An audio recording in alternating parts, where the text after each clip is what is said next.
कोकणचो रुबा भारी माझ्या कोकणचो बाई तोरो भारी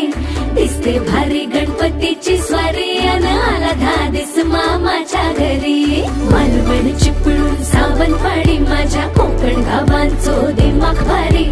दिसते भारी गणपतीची स्वारी माझ्या कोकणा वाटे तुम्ही